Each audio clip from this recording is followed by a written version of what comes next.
السلام علیکم معزز ناظرین، اگر آپ ہمارے چینل میں نئے ہیں تو ہمارے چینل کو سبسکرائب کر دیں تاکہ ہر نئی آنے والی ویڈیو کا نوٹیفیکیشن آپ کو ملتا رہے۔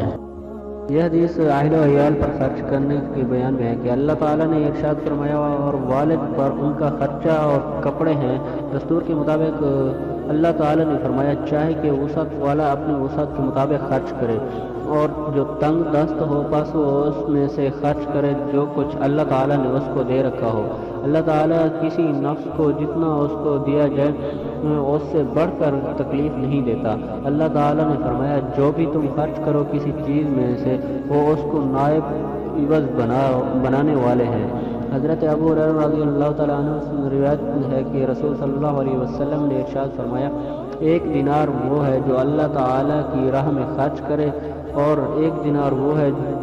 جس کو کسی گردن چھڑانے کے لیے خرچ کرے اور ایک دینار وہ ہے جس کو تو کسی مسکین پر صدقہ کرے اور ایک وہ دینار ہے جس کو تو اپنے اہل و عیال پر خرچ کرے۔ ان میں سے سب سے زیادہ اجر والا ہے تو اپنے اہل پر خرچ کرے گا۔ ایک اور حدیث ہے کہ حضرت